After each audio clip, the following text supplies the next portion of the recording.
Charles Taylor, el presidente que sembró el terror.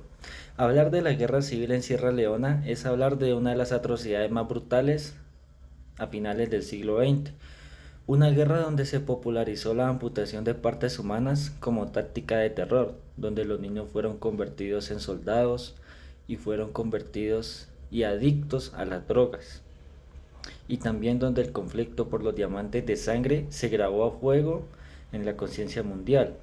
Pero detrás de este horror, desde la sombra de un país vecino, un hombre orquestó, financió y alimentó esta carnicería para su propio beneficio. Su nombre es Charles Gankay Taylor, el presidente de Liberia. Y hoy no solo recorreremos su juicio, sino que exploraremos los pactos secretos, las tácticas ocultas y las consecuencias de un mandato construido sobre el caos.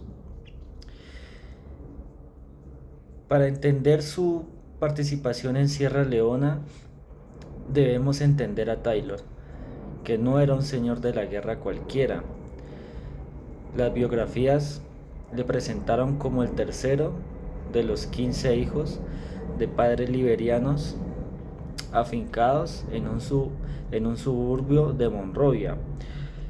Su madre era una sirvienta doméstica de la tribu Gola, una de las muchas de que consta la comunidad étnica indígena, y él, su padre, era un maestro y magistrado de la religión baptista y perteneciente al muy minoritario y colectivo de los americoliberianos, esto es, los descendientes de los antiguos esclavos convertidos en libertos por las sociedades abolicionistas de Estados Unidos. Era un hombre formado en Estados Unidos, graduado en Bentley College en Massachusetts, y se rumorea que Taylor durante su tiempo allí fue reclutado por la CIA, una conexión que siempre negaría, pero que más adelante le daría unos contactos cruciales.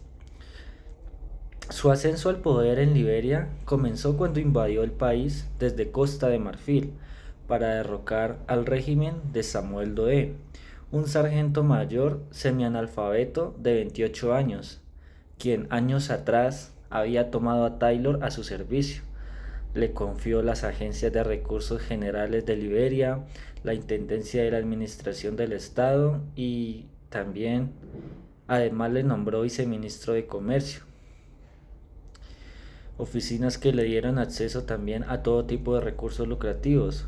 Pero en octubre de 1983, Taylor huyó inesperadamente a Estados Unidos y poco después de desaparecer, Doe le acusó de apropiarse ilegalmente de $900,000 de los fondos públicos. Pero Taylor pronto regresaría y pronto también se revelaría como algo mucho peor. Creó un grupo, el NPFL. El caso es que el 24 de diciembre de 1989, Taylor reapareció al frente de un comando de no más de 200 hombres, que penetrando desde Costa de Marfil, atacó el puesto fronterizo de Butó, en el condado de Nimba. Lejos de protagonizar un choque esporádico con las tropas del gobierno, la exigua tropa de Taylor, seguramente entrenada como él mismo en Libia, era una fuerza de invasión que tenía como objetivos capturar Monrovia y derrocar a Doe. No, y él no luchaba por la libertad, luchaba por el control de los recursos, la madera, el hierro y sobre todo por el puerto de Monrovia. Y un dato poco conocido es que Taylor no inventó el conflicto en Sierra Leona, pero supo explotarlo magistralmente. Cuando el Frente Revolucionario Unido, RUF, la guerrilla creada y liderada por Fonday Sanko, comenzó su rebelión en 1991 en Sierra Leona, Taylor vio una oportunidad de oro. No solo era un aliado, era un patrocinador principal y le proporcionó armas, entrenamiento y un corredor seguro a cambio de una parte fundamental del botín, que eran los diamantes que se extraían de Sierra Leona. La participación de Taylor fue mucho más allá de ser un simple vecino problemático. Operaba una maquinaria transnacional de terror. Pero ¿cómo hizo todo esto? Primero, las armas, porque Taylor actuaba como el intermediario clave. Las armas, a menudo provenientes de Europa del Este, llegaban al puerto de Monrovia que era controlado por él.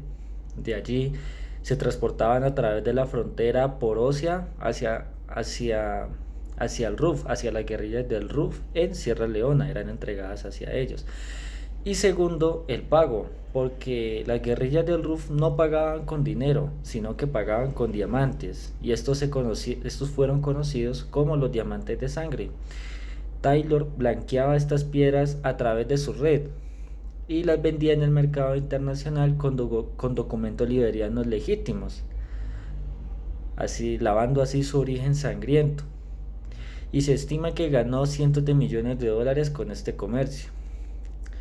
Tercero, y esto es crucial y menos conocido, y es que usó la guerra como distracción, porque Taylor temía que Sierra Leona se convirtiera en una base para que sus enemigos liberianos lo atacaran, y al mantener a Sierra Leona sumida en el caos, aseguraba que su flanco occidental fuera débil y no una amenaza para su propio poder en Liberia. Taylor destruyó un país entero para proteger su trono.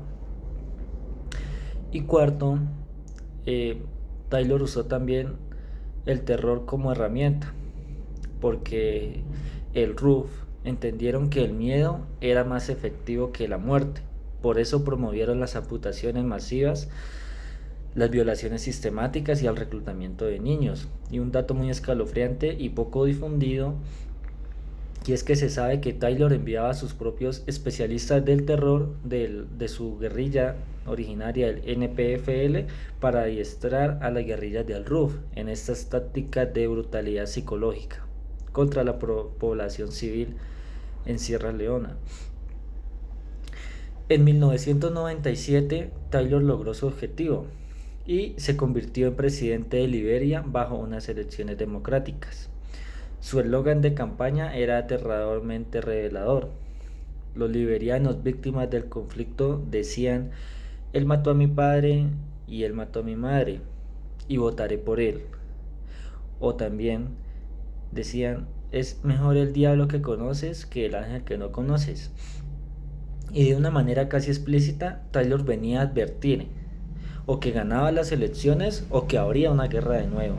Una muestra del poder del miedo que él instauró en Liberia. Pero su presidencia no fue un gobierno convencional, y porque esto era un sistema de cleptocracia organizada, y además el Estado era su negocio personal. Se dice que desviaba fondos públicos directamente a sus cuentas privadas, a veces enviando maletas llenas de efectivo de los impuestos directamente reclutados de Liberia, que eran llevados a sus mansiones. Y otro dato poco conocido es que Taylor creó una unidad económica paralela fuera del control del Banco Central. Es decir, era dirigida por su hijo Chuck Taylor, que era una persona notoria por su sadismo. Y esta unidad que creó junto a su hijo manejaba los ingresos de los diamantes, la madera y el caucho, y así financiaban un lujoso estilo de vida, una maquinaria de seguridad que era leal solo a él. Mientras que él vivía en la opulencia obscena, con cuentas en el extranjero y propiedades de lujo, Liberia se colapsaba. La infraestructura se vino abajo, los servicios básicos desaparecieron y el país se convirtió en un estado de emergencia. Aislado internacionalmente por su papel, Taylor estaba muy ocupado en destrozar a Sierra Leona. Pero la presión internacional finalmente dio resultado, porque en 2003, acorralado por rebeldes en Liberia y también por las sanciones internacionales, Taylor fue forzado a exiliarse en Nigeria, pero allá la justicia lo esperaba, porque fue arrestado en 2006 y luego fue juzgado no en África, sino en La Haya, en Países Bajos, por el Tribunal para Sierra Leona, por razones de seguridad.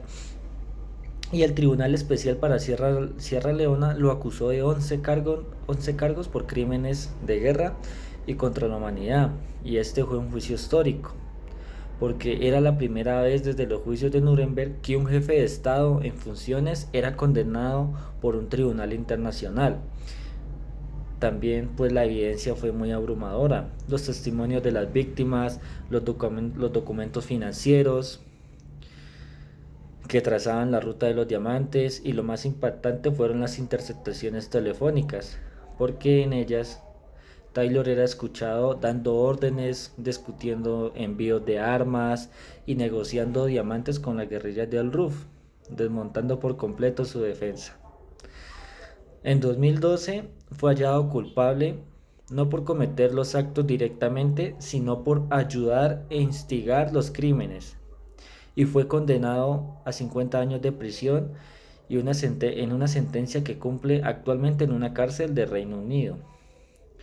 ¿Y cuál fue el legado de Charles Taylor?